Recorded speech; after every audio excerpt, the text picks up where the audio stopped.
My name is Everett Sullivan, and I'm 35 years old. Last Saturday, at my father's retirement dinner, my parents stood in front of 20 guests, 20 people who had known our family for years, and they told everyone that I was never really family.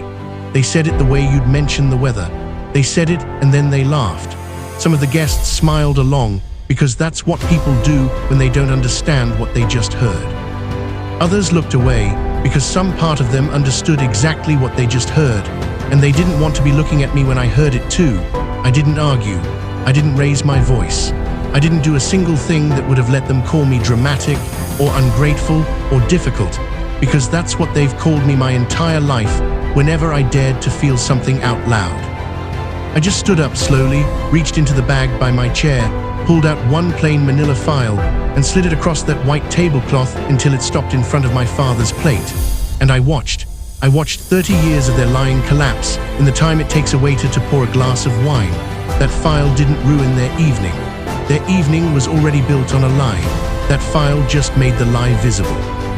It took something they had been hiding for almost 3 decades and put it on the table, under the chandelier, in front of everyone who had ever believed the version of our family they'd been selling for years. I'm going to tell you the whole story. Where it started, how long it took me to even notice something was wrong, what I found buried in paperwork nobody thought I'd ever see, and exactly what happened in that room when I finally stopped protecting the people who never protected me. If stories about family, betrayal, buried truths, and quiet revenge mean something to you, stay with me. Like this video, subscribe if you want more of these, and tell me in the comments where you're watching from. I read every one of them, and it helps more than you'd think to know I'm not just talking into the dark. Now let me take you back to where this actually began, because it didn't begin at that dinner table. It began when I was 6 years old, in a house that looked, from the outside, like the safest place in the world. I want to be honest with you about something before I go further, because it matters. For a long time, I didn't think I had a sad story to tell. I thought I had a normal one. When I was very small, I remember my father's hands. Big hands, rough at the knuckles, the kind of hands that could fix a leaking pipe or throw a baseball across a yard in one clean motion. I remember him lifting me onto his shoulders at a county fair when I was maybe 5 years old, and I remember thinking that from up there, I could see the entire world, and none of it could touch me because he was underneath me, holding my ankles so I wouldn't fall. I remember my mother's voice reading to me at night. I remember thinking her voice sounded like it belonged only to me, like it was a gift she saved just for the hour before I fell asleep. I remember birthday candles.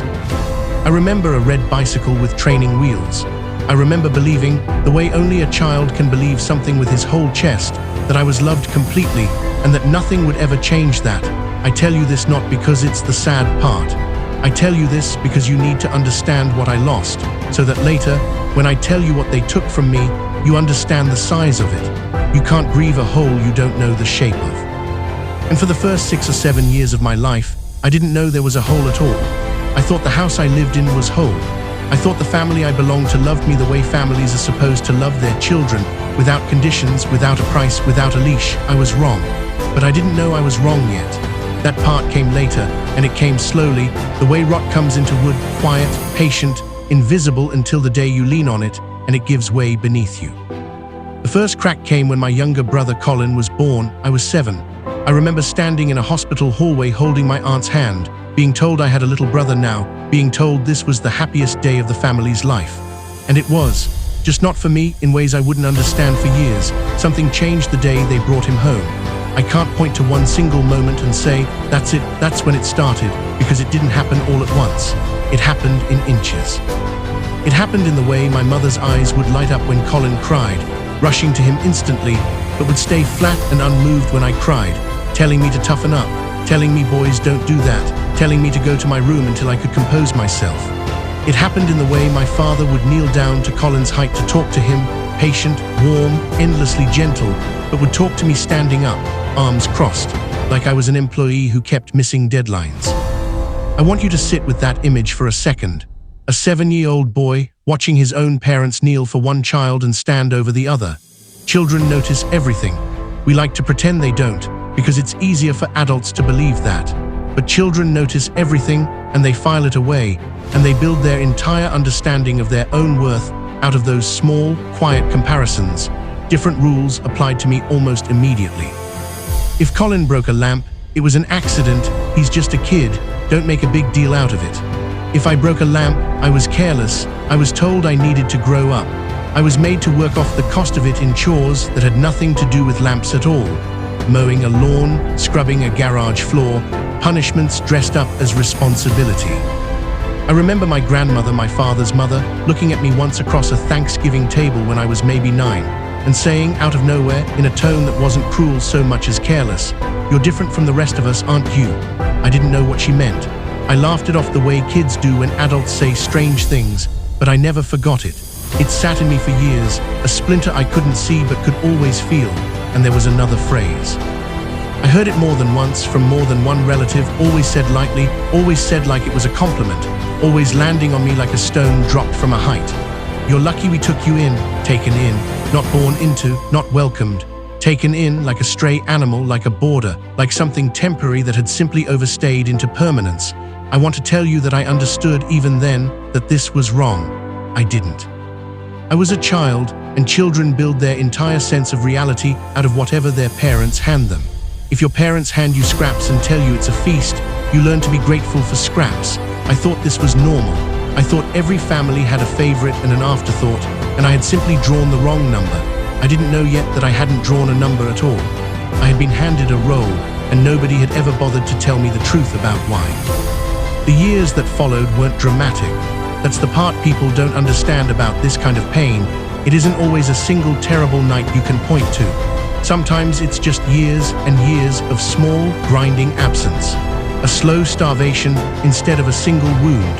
Colin got birthdays with themes and bounce houses and enough presents to bury the living room floor. My birthdays became smaller every year until by the time I was 12, they simply stopped being mentioned unless I brought it up myself. And when I did, my mother would sigh like I'd asked her for something unreasonable. "We'll do something small," she'd say. Small usually meant nothing at all. Colin got vacations. Real ones, beaches, theme parks. A trip to see mountains I only ever saw in photographs pinned to our refrigerator. Photographs I stared at while I stayed home with a neighbor, told that this trip wasn't really for kids my age. Even though Colin was only 3 years younger than me, I got expectations instead of gifts. I got told from the time I was old enough to hold a rake that I needed to help around the house, that I needed to earn my keep. That phrase again, earn, like love in that house was a transaction, and I had been born already in debt. I mowed lawns. I fixed fences. I learned to do minor plumbing repairs by the time I was 14 because my father would rather teach me to unclog a drain than spend an afternoon with me doing anything that resembled fun. I became, without ever being asked if I wanted the job, the dependable one, the useful one. I learned, faster than any child should have to learn, that being needed was the closest thing to being loved that I was going to get in that house. And so I made myself indispensable. I got good grades not because I loved learning, though I did come to love it eventually, but because good grades were the one thing that could make my father look at me for longer than 3 seconds without something else pulling his attention away. I did every chore without being asked twice, because a request repeated twice usually came with my mother's voice sharpening into something that scared me. I learned that acceptance in that house was never given. It was earned temporarily, and it expired fast, and you had to earn it all over again the next day, and the day after that forever, with no finish line, because the finish line was never real. There was no amount of usefulness that was ever going to turn me into what Colin already was to them just by existing. I didn't understand that yet. I thought if I just worked hard enough, achieved enough, disappeared into being helpful enough, eventually they would look at me the way they looked at him. I spent years chasing a door that was never going to open because it had never actually been a door. It was a wall with a picture of a door painted on it, so I did what a lot of people like me do.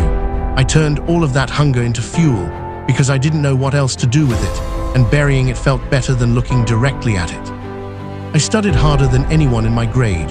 I earned a scholarship that covered most of my tuition because I knew, without anyone ever saying it out loud, that if I needed my parents to pay for my education the way they paid for Colin's, they would find a way to make it complicated, conditional, something else I'd have to earn. So I made sure I never had to ask. I built a career, brick by brick, on the same foundation of relentless proving. long hours, extra projects. A willingness to outwork everyone around me, because somewhere underneath all of it was still a 9-year-old boy trying to make his grandmother take back what she said at that Thanksgiving table, trying to make his parents kneel down to his height for once. By the time I was 30, I had a life most people would call a success story. A good job, a home I owned outright in a neighborhood I used to only drive through as a kid, wondering what it would feel like to belong somewhere like that. Financial independence I had built entirely on my own, without a dollar of help, without a safety net, because the people who were supposed to be my safety net had made it very clear, in 1,000 small ways, that the net had never actually been strung up for me. And still after all of it, after the scholarships and the promotions and the house with my name on the deed, still, I wanted one thing I had never been able to buy or earn or build with my own 2 hands. I wanted my parents to look at me and mean it when they called me their son. I want you to remember that feeling as this story goes on, because it's the thing that makes everything that happened next so much worse. I wasn't chasing revenge for years. I was chasing love. The revenge only came after I finally understood that the love had never been mine to earn in the first place, because I was never who they told me I was. There's something I need you to understand about people like me, people who grow up on the outside of their own families looking in. We don't become angry right away.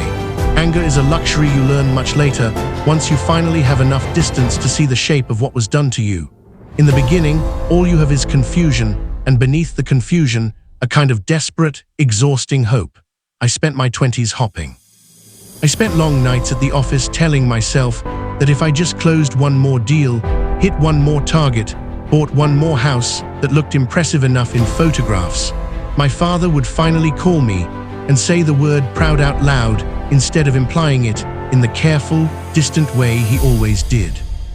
I spent holidays sitting a little straighter at the table, laughing a little louder at Colin's jokes than they deserved, because some broken part of me thought that if I made myself pleasant enough, agreeable enough, useful enough, eventually the invisible wall between me and the rest of them would simply stop existing. It never did. And the cruelest part, looking back now, is that I kept trying anyway, for years past the point where any reasonable person would have stopped. I think that's the thing nobody tells you about growing up unloved by the people who are supposed to love you unconditionally. It doesn't make you give up on them. It makes you work harder. It convinces you that the failure is yours, that if you could just find the right combination of achievement and obedience and silence, you could finally unlock something that was never actually locked away because of anything you did. It was locked away before you ever took your first breath, and no version of you was ever going to be enough to open it, because the door was never real to begin with. Looking back, the clues had been there for years.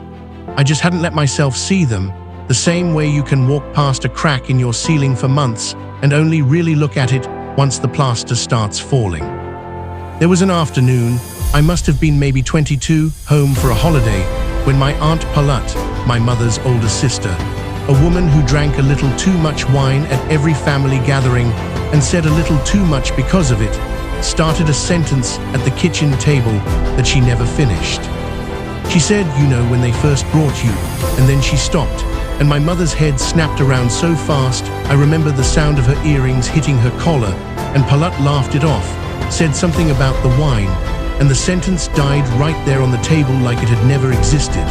I remember asking my mother later, casually, trying not to sound like it mattered, what Paulette meant. My mother told me Paulette gets confused when she drinks, that I shouldn't read into things, and then she changed the subject so completely and so fast that I actually apologized for bringing it up. I apologized for asking a question about my own life. There was another moment, years before that, when I was maybe 15, visiting my grandmother, my father's mother, the one who told me I was different, in the nursing home where she spent her last years.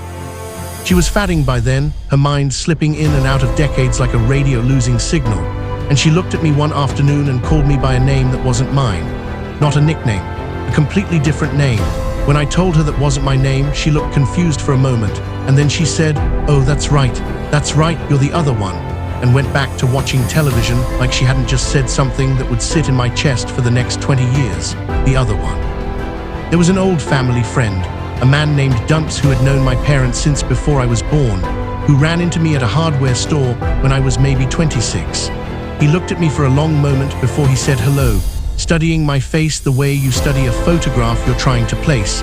And then he said, almost to himself, "You grew up looking nothing like your father, you know that." He laughed when he said it, like it was an offhand observation about genetics, the kind of thing people say without thinking. I laughed along with him, but I didn't forget it. I never forgot any of it. Every single one of those moments got filed away in some drawer in the back of my mind that I wasn't ready to open yet, because opening it meant asking a question I was terrified to ask. What if the family I had spent my entire life trying to earn my way into had never actually been mine to earn in the first place? There was a document once that I saw by accident when I was maybe 19, helping my mother clean out an old filing cabinet in the garage. A folder with a surname on it that wasn't ours. I asked about it. She told me it belonged to a cousin, some paperwork she was holding onto for family reasons, and she took the folder from my hands so quickly and so smoothly that at the time I didn't even register it as strange. It was only years later, lying awake at 3 in the morning after everything had finally come apart, that I remembered that folder and understood exactly what I had been looking at without knowing it. I carried all of these small, disconnected pieces around for years, the way you carry loose change in a coat pocket without ever bothering to count it. I didn't want to count it. Counting it meant admitting there might be a debt. I think about that a lot now, how many people walk around their entire lives carrying pockets full of unexamined change, afraid to sit down and count it because some part of them already knows the total is going to be bad news. I was a grown man with a career and a mortgage and a whole life built out of my own hands. And I was still more afraid of a folder in a filing cabinet and a slip of my grandmother's tongue than I was of any deadline or negotiation at work. That should tell you something about how deep this kind of wound goes. It doesn't matter how competent you become in every other room of your life. In the room marked family, you can still be 9 years old forever, still flinching at a sentence someone almost said, still building elaborate excuses in your head for why a woman would hide a folder with a different surname on it so quickly her knuckles went white around the edges of the paper. I used to lie awake some nights running through all of it like beads on a string. My grandmother's slip, my aunt's unfinished sentence, Dennis at the hardware store, the folder in the garage. Individually, none of them proved anything. Together, they formed a shape I refused to look at directly, the way you refuse to look directly at the sun, even when you can feel its heat on your face. I told myself I was being paranoid. I told myself that families are complicated, that everyone has a strange grandmother or an aunt who drinks too much and says odd things, that none of it necessarily meant what the worst part of me suspected it might mean. I built entire cathedrals of rationalization to avoid having to walk into that one small room in my mind where the truth was waiting patiently for as long as it took me to be ready. Then this past spring, my mother called me. My father was retiring after 38 years at the same company, and they were planning a dinner, a real one. A rented hall, catering, 20 guests, extended family, old colleagues, neighbors who had watched us grow up. She used a word on that phone call that she had almost never used with me before, not sincerely, not in the tone she used it in that day. She called me family. She said, "We want our whole family there, Everett. This is a big night for us." I sat with the phone in my hand for a long moment after she said it, because some small, stupid, hopeful part of me, the same part that had been chasing a painted-on door since I was 9 years old, actually believed something had changed. I told myself maybe they had grown, maybe age and retirement had softened something in them. Maybe this was going to be the night I finally got to stop earning and just belong. I said yes, before I let myself think too hard about it. I bought a new suit for the occasion, which is a detail I think about now with something close to disgust, because I remember standing in front of a mirror trying it on, adjusting the collar, actually excited, actually hopeful, like a man walking toward a door he didn't yet know was a wall. About 6 weeks before the dinner, my mother asked me for a favor. She and my father were finally getting around to organizing decades of paperwork before they downsized the house, old tax records, insurance documents, the kind of administrative sediment that builds up in a family home over 30 plus years. She asked if I could come by one weekend and help sort through boxes in the attic, since I was, in her words, the organized one. Even that phrase, meant as a compliment, was really just another version of the same old role: useful, reliable. The one who does the work. I went. I spent a Saturday up in that attic, dust in my throat, sorting old bank statements and expired insurance policies into piles, half listening to a podcast, not expecting to find anything except more evidence of how much stuff two people can accumulate in 3 decades. And then I found a box that wasn't like the others. It was pushed to the very back, behind an old artificial Christmas tree, taped shut with tape that had yellowed and dried out with age. It wasn't labeled with a year, the way the tax boxes were. It was labeled with a single word, written in my mother's handwriting, faded but still legible: keep. I don't know why I opened it. I could tell you it was instinct or curiosity or fate, but the truth is simpler than that. I opened it because it was the only box in that attic that didn't look like it wanted to be opened. And some part of me, some part I had been ignoring for 26 years, needed to know what was inside a box my mother had gone out of her way to hide behind a Christmas tree in an attic she rarely visited. Inside were documents that didn't match the story I had been told about my own life. I'm not going to pretend I understood everything I was looking at right away, sitting cross-legged on a plywood attic floor with dust in my lungs. What I found first was a birth certificate. My name was on it, but some of the other details, the ones I had never had a reason to memorize or check, because why would you ever check your own birth certificate, didn't line up with what I'd always believed. A different hospital than the one my mother always told the story about. A date that was close to, but not exactly, the birthday I had celebrated my entire life. I found a folder of old letters, handwritten, tied together with a rubber band that snapped when I tried to remove it. I didn't read all of them that day. I couldn't. My hands were shaking too badly, and some instinct in me said, not here, not like this, not sitting in an attic with your mother probably still awake downstairs. I took photographs of everything with my phone, quickly, methodically, the way you document a crime scene before someone has a chance to clean it up. I put the box back exactly the way I found it, taped it shut again as best I could, pushed it back behind the Christmas tree, and I went home and I did not sleep that night. Over the following weeks, I did what I do best.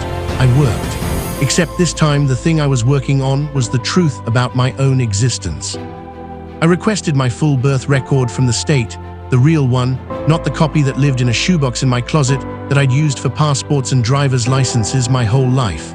It took time and paperwork and more than one frustrating phone call, but I got it. I compared it against the one in that attic box, and the two documents disagreed with each other in ways that a clerical error cannot explain. I found court records, adoption paperwork. Not the version of an adoption story that gets told warmly at dinner tables, the kind where parents proudly explain how much they wanted a child and how a stranger's baby became their own through love and legal process. This was different. This was paperwork that had clearly been filed to keep something quiet, not to celebrate it. Paperwork involving my mother's side of the family.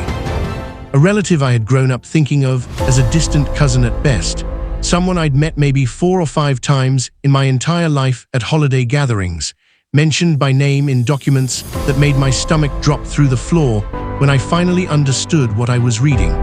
I found hospital records that confirmed what that old attic birth certificate had only hinted at. I found letters, actual letters, written in handwriting I recognized because I had grown up watching that same hand write grocery lists and birthday cards that laid out, in language too plain to misread, an agreement, a decision, a plan made before I could ever have a say in it about who I would be told my parents were and who would carry the secret of who they actually were. Each discovery was worse than the one before it, not because the facts themselves kept escalating, but because each one stripped away another layer of the story I had built my entire identity on top of. I wasn't just finding out I was adopted, or that there was a complicated family arrangement somewhere in my past.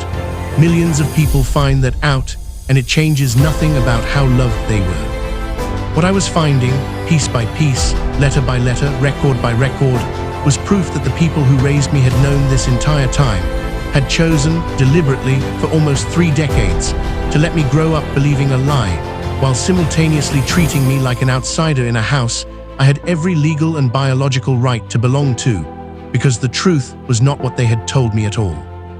Here is what the documents proved, laid out plainly, the way I eventually laid it out for myself at 2 in the morning at my kitchen table with a legal pad and a pot of coffee that had long since gone cold. I was not, as I had been told my entire life, my parents' only biological child born before Colin came along through what they'd always framed as a difficult, longed-for second pregnancy. The truth was the reverse of what I'd always understood. I was the child who had come into that family through circumstance, through an arrangement made quietly within my mother's own family to keep a painful, complicated situation contained and hidden from the wider world. Colin was their biological son. I was not. But this wasn't a story about a loving, chosen adoption that simply never got explained to me properly. The letters made that horrifyingly clear. My parents had taken me in, yes, that phrase again, the one relatives had thrown at me my whole childhood like it was a kindness. But they had taken me in as an obligation, a favor to family, something they had agreed to more out of pressure and appearances than love. And once Colin was born to them naturally a few years later, the letters showed, in writing, in my mother's own words to her sister, that I had become, in her language, a reminder of a situation we'd rather forget. A reminder, not a son. A reminder other relatives knew. My Aunt Paulette knew, which explained the sentence she never finished at that kitchen table. My grandmother knew, in the moments her mind was clear enough to remember it, which explained why she once looked at me and called me the other one without a flicker of confusion in her voice.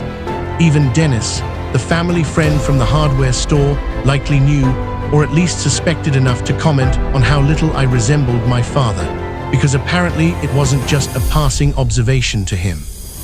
It was common knowledge dressed up as a secret, known by nearly everyone in my orbit except the one person it belonged to, me, and it explained everything.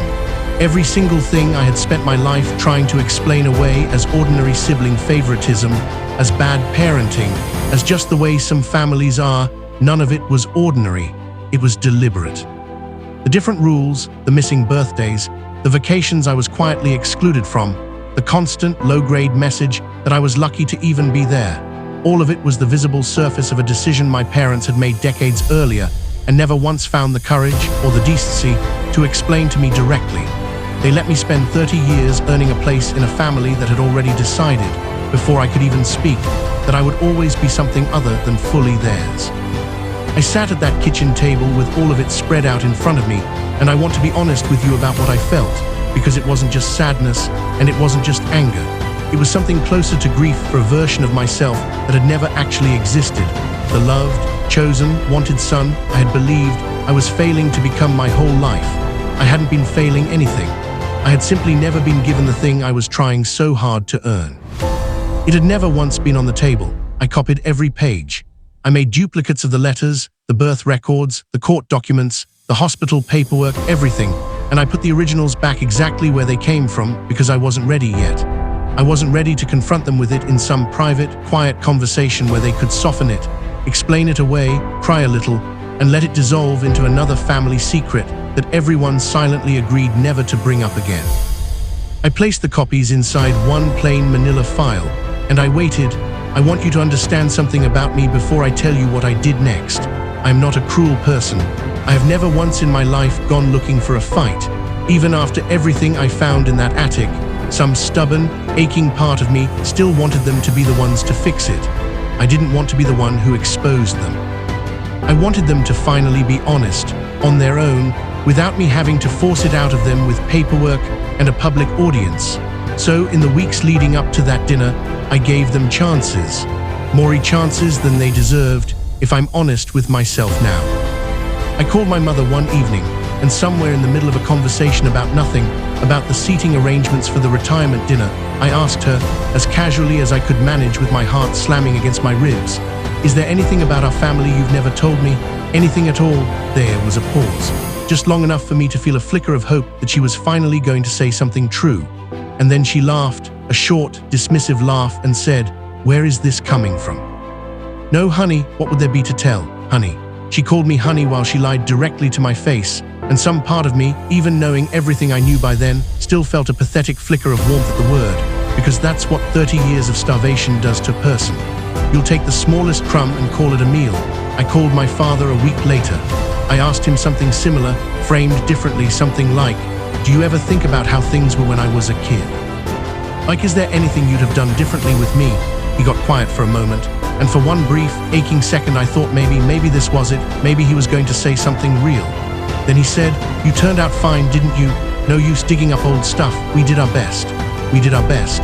4 words that told me everything and nothing at the exact same time. 4 words that were technically not a lie and were also nowhere close to the truth. I gave them every opportunity a son could give his parents to simply be honest with him. Not once, in any of those conversations, did either of them come close to telling me the truth.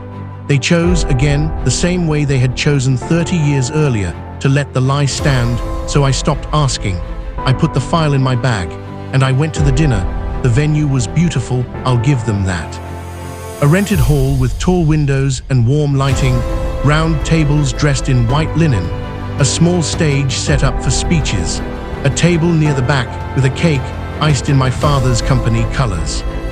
20 guests, exactly as promised, co-workers he'd spent decades alongside, neighbors who'd watched Colin and me grow up on the same street, my Aunt Paulette in a dress a size too formal for the occasion, my grandmother's absence quietly present in everyone's conversation since she'd passed the year before, and my mother moving through the room in a pale blue dress, greeting people with the kind of warmth she had always been so good at performing for anyone who wasn't me.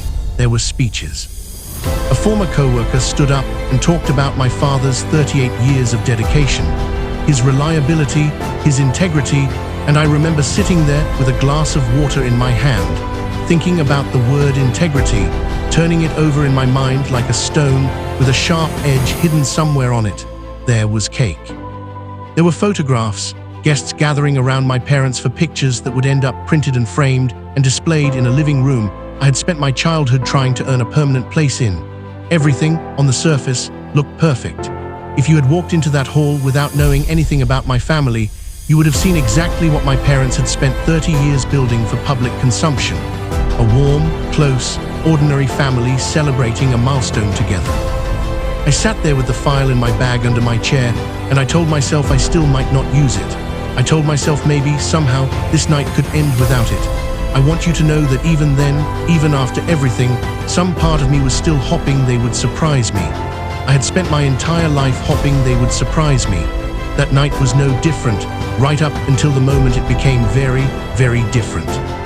It happened during the toasts, after most of the formal speeches were finished, when the conversation had loosened into something more casual, more social, guests moving between tables with glasses of wine in hand. A guest I didn't know well, an older man named Warren, who I later learned had worked with my father for over a decade, came by our table, clearly a little warmed by the wine himself, making friendly small talk with my parents. He looked between my father and me, smiling, and asked the kind of question people ask at these gatherings without thinking too much about it. "So, how many kids do you two have? I know I've met Colin, is this your other one?" It was such a small, ordinary question. It should have had a small, ordinary answer. My father smiled the smile I had watched him give strangers my entire life, warm on the surface, practiced, and he looked at me for a moment the way you'd look at a piece of furniture you were deciding whether to mention in a room description.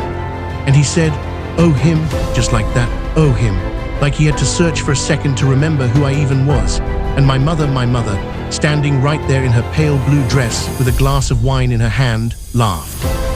An actual laugh, light and easy, the kind of laugh you'd give to a mildly amusing observation, not the kind of laugh that should ever follow a question about your own son's existence.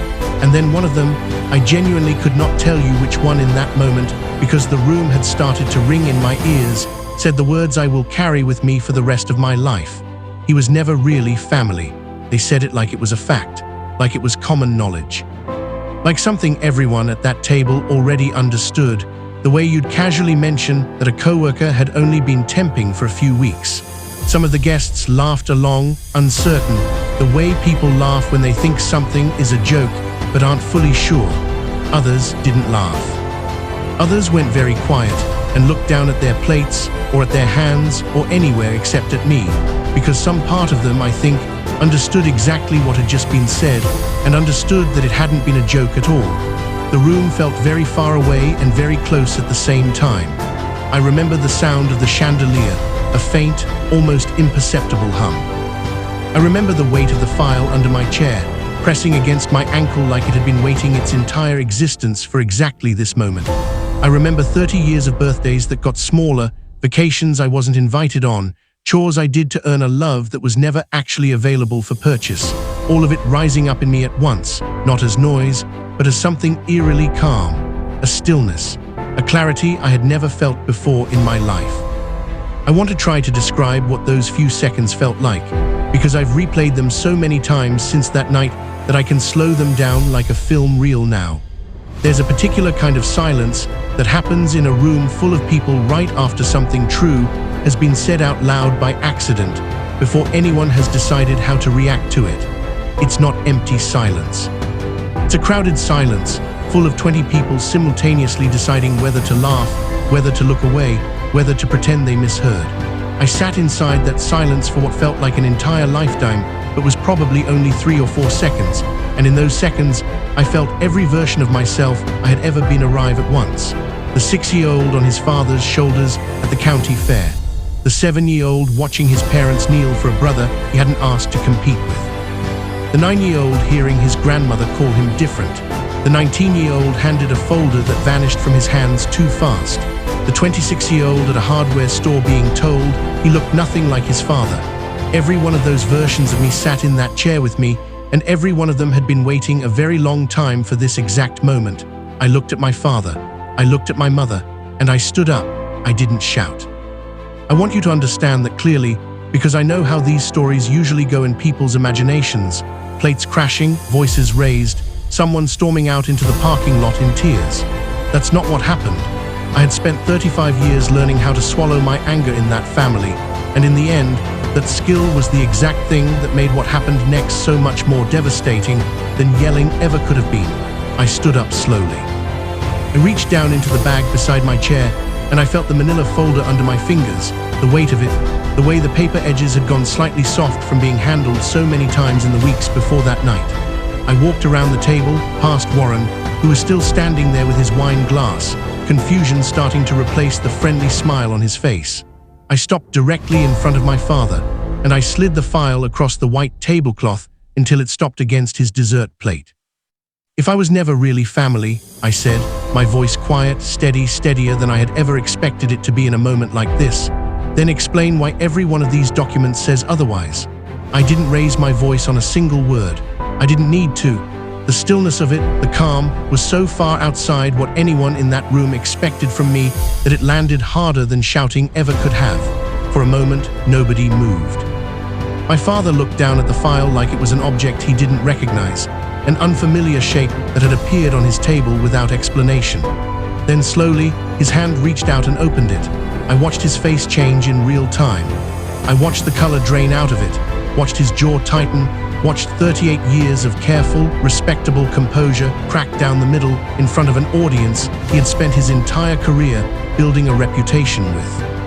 My mother reached for the file too, her hand shaking slightly, and I watched the same thing happen to her.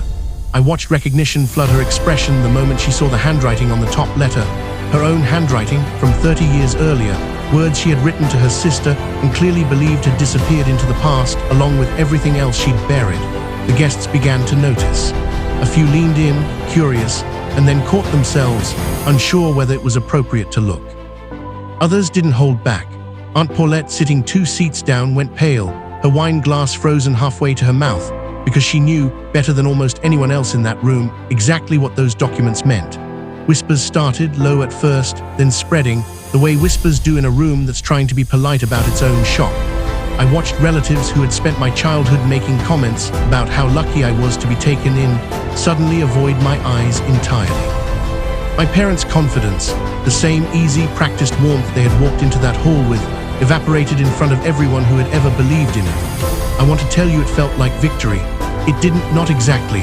It felt like watching a house I had grown up terrified of finally catch fire, satisfying in a way, necessary in a way, but still, underneath all of it, the house I had once desperately wanted to belong inside of. My mother started crying first. Not loud, dramatic crying, quiet, frantic tears, the kind that come when someone realizes control has left the room and isn't coming back. She reached for my hand across the table, and I let her take it, not because I forgave her in that moment, but because some old, stubborn part of me still needed to hear whatever she was about to say. "We were protecting you," she said, her voice cracking. We were protecting everyone. It was complicated, Everett, it was so complicated, you have to understand. We did what we thought was right at the time. My father cut in, his voice lower, trying to steady itself into the same authoritative tone he probably used in 38 years of company meetings. "This isn't the place," he said, glancing around at the guests who were very clearly listening to every word. "We can talk about this at home, we don't need to do this here." "You didn't need to do this here either," I said, and I nodded toward the 20 guests still watching. "But you did it anyway, in front of all of them, so we're doing this here." They kept going, the excuses layering on top of each other, the way excuses do when people are cornered. They said they'd been young. They said the situation had been more complicated than paperwork could ever explain. They said they had wanted to protect the family's reputation, protect me from a truth they thought would hurt me more than the silence had. They said they loved me in their own way, even as the documents sitting open on that table between us told a very different story in their own handwriting. But you can't argue with a letter you wrote yourself. You can't explain away a court record with a raised voice or a softer tone. The evidence sat there, plain and undeniable, under the same chandelier that had been lighting up my father's retirement toasts 20 minutes earlier, and no amount of crying or excuse-making was going to make it disappear. I let them finish. I let every excuse run its course, because I wanted them to hear themselves say it out loud. In front of the same 20 people, they had performed a happy family for their entire lives. When they were done, when the room had gone quiet enough that I could hear my own heartbeat again, I gave them one final thing. Not mercy, exactly, a choice. "You have two options," I said, and I kept my voice level, because I needed them to understand this wasn't rage talking. This was 30 years of clarity finally arriving all at once. You can be honest. Not just tonight, not just to this room, but to me, privately, completely, about everything in this file, and we can try to figure out what, if anything, comes after that. Or the copies I have go to a lawyer, and this stops being a family conversation and starts being a legal one and a public one on my terms instead of yours. My father opened his mouth, and I watched him try to find some version of authority to reach for, some way to reassert control over a room he had just lost completely. Nothing came out. My mother just kept crying, quietly, her hands still resting on the file like she could somehow will the words on those pages to rearrange themselves into something less damning. I didn't wait for an answer. I wasn't there for an answer, not that night. I had spent 35 years waiting for things from those two people: attention, affection, honesty, a single unconditional moment of being chosen, and I was done waiting. I picked my jacket up off the back of my chair, I looked at both of them one last time, and I walked out of that hall, past 20 guests who would never again be able to unhear what they'd just witnessed, into the cool night air outside, and I didn't look back once. The weeks after that dinner moved differently than I expected. I thought there would be a dramatic confrontation, a lawsuit, a courtroom scene worthy of the file I'd built. There was some of that. I did speak with a lawyer. I did make clear through him that the truth was going to come out one way or another, and my parents, faced with the reality that this was no longer something they could manage with a phone call and an apology, chose, finally, to be honest. Not because they suddenly grew a conscience. Because the alternative was worse for them, and they knew it. But the truth doesn't need a courtroom to spread once it's been let loose in a room full of 20 witnesses. Word moved through the family, the way water moves through cracked concrete, quietly, then all at once. Aunt Paulette called me tearful, apologizing for the sentence she never finished all those years ago, telling me she'd wanted to say something for decades and never found the courage. Cousins I hadn't spoken to in years reached out, some with sympathy, some with the same uncomfortable, evasive tone people use when they're realizing they were complicit in something without ever quite admitting it to themselves. My parents lost something that night they can never fully get back, and it wasn't me, not really. I had never truly been theirs to lose, not in the way they'd always framed it. What they lost was the respect they had spent 38 years carefully building in that community. The retirement dinner, meant to be my father's crowning moment, became, instead, the night everyone found out exactly what kind of people he and my mother had chosen to be behind closed doors. You can't rebuild a reputation like that with an apology dinner or a well-worded card. Some things, once they're seen clearly, can't be unseen. I heard secondhand that my father tried to explain himself to a few of his old colleagues in the weeks that followed, and tried to frame it as a private family matter that had simply been misunderstood in a public setting. But you can't unring a bell that 20 people heard clearly, and you especially can't unring it when the evidence sat open on a dessert plate in front of all of them. People started keeping their distance, not dramatically, not with confrontation, but in the quiet, polite way people distance themselves from something they'd rather not be associated with. Invitations that used to come easily stopped coming. Conversations at the grocery store got shorter. My parents built 38 years of careful reputation in that community, and it took less than an hour under one chandelier for the foundation of it to crack beyond repair. The hardest part of all of this wasn't exposing them. The hardest part was what came after, learning how to let go of 30 years of chasing something that had never actually been available to me. I won't pretend it happened quickly or cleanly.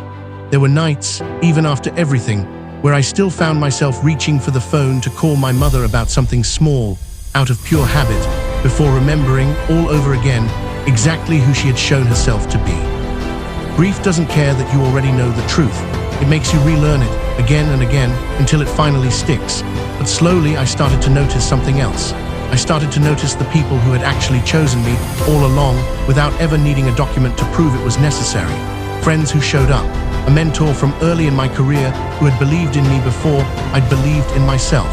People who never once made me feel like I needed to earn a seat at their table.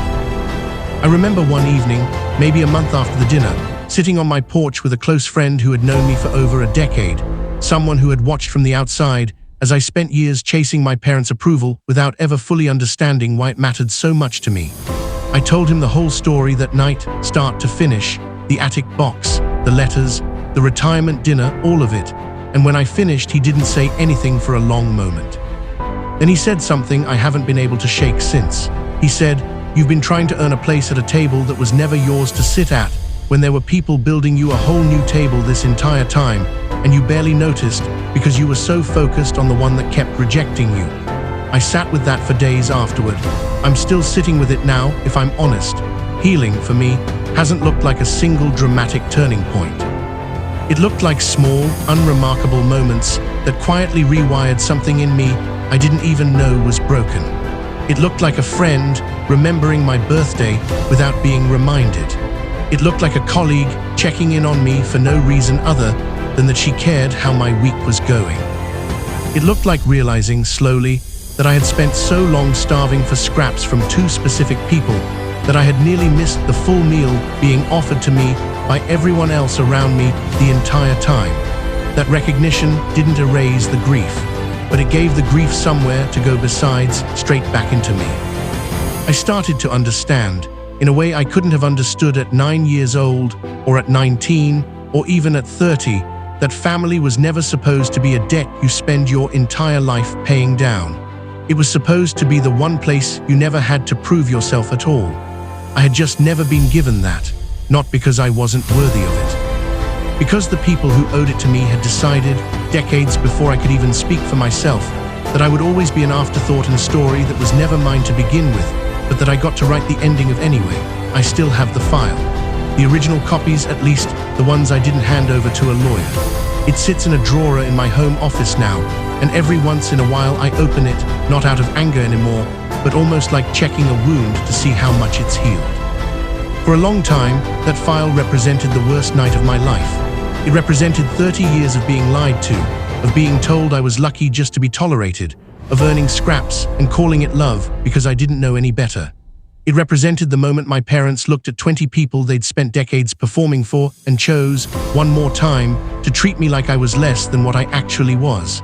Now, when I open it, I feel something different.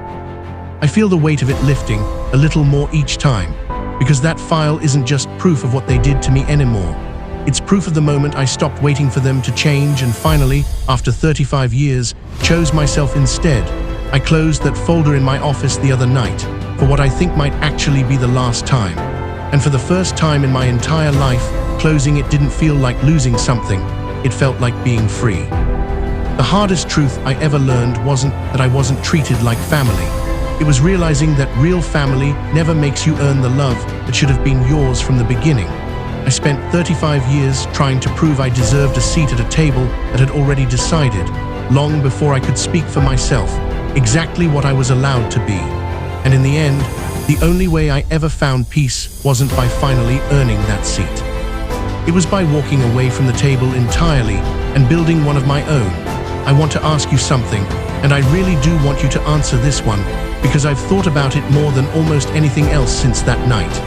If you had been sitting at that dinner, watching this unfold in front of 20 guests, would you have exposed the truth right there, in that room, the way I did? Or would you have waited, taken them aside privately, and given them one more quiet chance before letting everyone else see it? Do you think they deserved that one final chance I gave them before the file ever came out of my bag? Or do you think, after 30 years of silence, the chance had already run out long before that dinner even started? And I'll ask you one more thing, because I think a lot of you watching this already know the answer in your own life, even if you've never said it out loud. Have you ever felt like the outsider in your own family, even when everyone around you kept insisting that everything was completely normal? Tell me in the comments. Tell me where you're watching this from. Tell me your own story if you have one, because I promise you, you are not the only person who has sat at a table like that one and felt exactly what I felt. If stories like this one mean something to you, stories about betrayal, about truth finally catching up to the people who buried it, about quiet revenge instead of loud rage, do me a favor. Like this video, subscribe if you want to hear more of them, and I will see you in the next story.